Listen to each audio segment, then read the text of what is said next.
high-profile resignations in corporate America and across the globe are nothing new. But as more Gen Z workers enter the workforce, employers will have to prepare themselves for a new way of quitting. And it's often done with an online audience of millions watching. Isabella Diaz has the details. The rise of TikTok has launched a wave of workplace trends. First, there was quiet quitting. Then there was rage applying, where young employees vent their frustrations.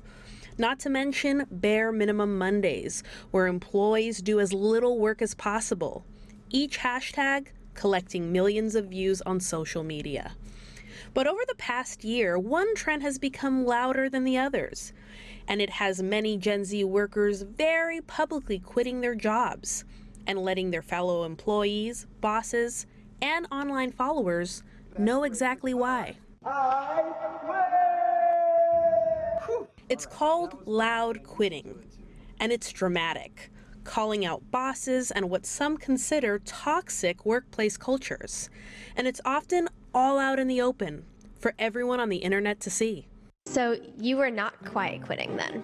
No, I was not. Opposite. I was very loud quitting. When I found out I was underpaid, I told them, like, this is exactly how much money I need to make to be fairly compensated. I showed them the jobs that were hiring for that. And then I also brought to the table, this is the impact I've had on the contract. According to a 2023 Gallup Global Workplace Report, 1 in 5 workers across the globe are actively disengaged or loud quitting. And it's Gen Z, people born between 1997 and 2012, who are leading the online trend. Not just recounting their resignations, but often showing the very moment it happens. This is me about to quit my corporate job. So I just wanted to call you and let you know that I've made the decision that it's time for me to move on. This is me 15 minutes after quitting my corporate job. Part of the reason may be the way Gen Z views corporate culture. According to a Credit Karma survey, 60% of Gen Z adults in the U.S. consider the typical 9-to-5 job a grind. And it doesn't end there. In fact, that same survey found that 1 in 4 so-called Zoomers were actually motivated to quit their own corporate jobs when they saw videos of people doing the exact same thing. And while loud quitting may not be new, this workplace trend could matter more than ever in 2024 when it comes to Gen Z hires. According to career website Glassdoor, full-time Zoomers are set to outnumber baby boomers born between 1946 and 1964 in the workplace for the first time this year. And some analysts say employers will have to change their workplace perks and priorities to make the job worth their while. For Gen Z, that often means job flexibility, more in-person interactions and feedback, and a good work-life balance. If not, employers could see some very public and loud resignations. Isabella Diaz for CGTN in Washington, D.C. Okay. Let's get some more insight into that. Loud quitting. For that, Jack Kelly joins us, a senior contributor at Forbes. Jack, welcome to the program. Not to sound like the guy who says, get off my lawn, but, you know, after watching this, one of the things, and it was a very excellent story by Isabel Diaz there, I think, but after watching that, I'm struck by this kind of generation. It's not real unless it happens online or social media. So loud quitting, is it career suicide, safe move? Just kind of walk me through your thoughts on all this.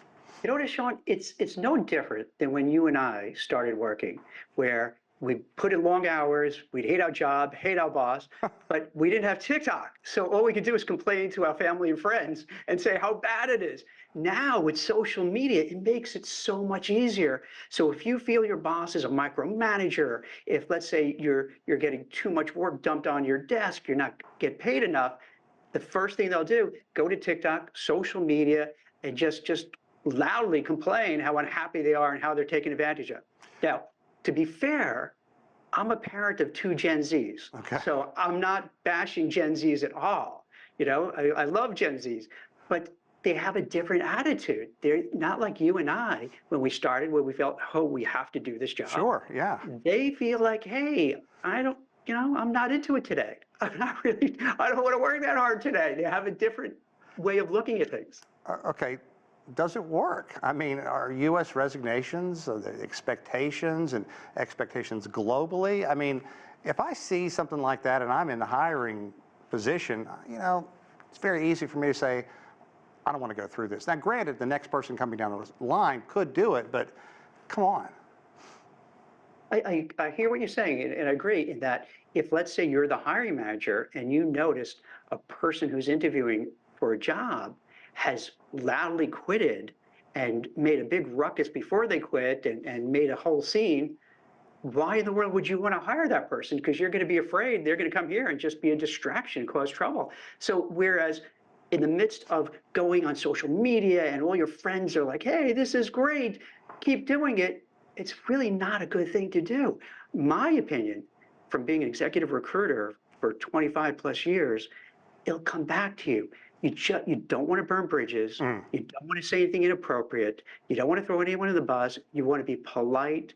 And just leave with dignity and grace. Yeah, I'm with you on that, but I do understand that it's a changing workplace. So let's walk through some of the changing workplace views, if you will, please. Sure. Well, I think the big change is this. From a young age, Gen Zs were told, work hard in school, go to a university, get a college degree, and then you could have the American dream. And I think what happened is the rug was pulled out from under most of them.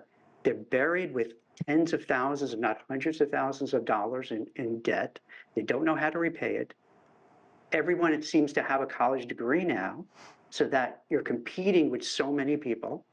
And you're looking at life and say, how am I supposed to survive? You have high inflation, high interest rates, the costs are exorbitant, whether you want to buy gas or a home. Right. And they feel like they don't have a future. And I think when you see not only these, loud quitting videos, but you also see these things where people are breaking down and crying, saying, I can't take this. I got to commute to New York City, wake up at 6 in the morning, commute in, come home at 7, 8 at night. I have no time for life. And I don't even have enough money to have my own apartment. I have to move back with my parents.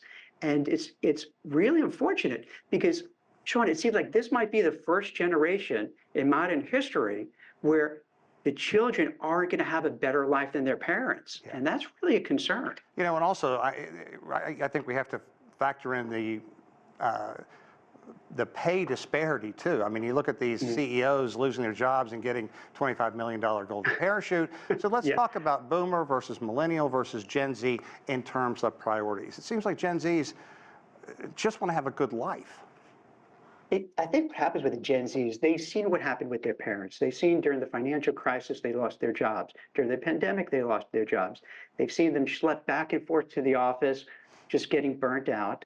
And they figure, I don't want that.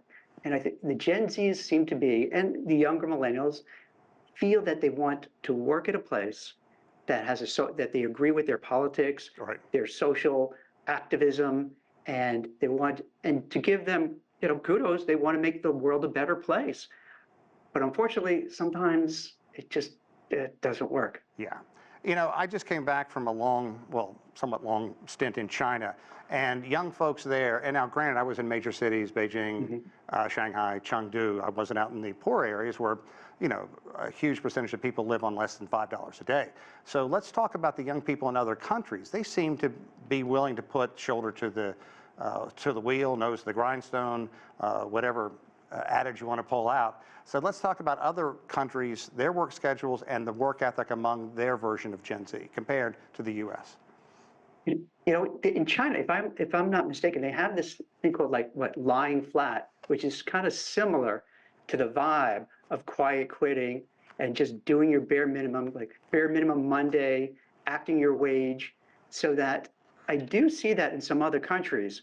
But here in the U.S., it does seem very prevalent, where you feel entitled because just because I'm here, I should get a job that's paying $150,000 and I should be a vice president and I should have all these other goodies without having to work for it. I don't know how that happened, where you have that expectation. Maybe it's, maybe it started with the millennials where their baby boomer parents said, hey, everybody gets a trophy. And then you start feeling, hey, I showed up here to work, so I should get paid a whole lot of money and get a raise and get a promotion right away.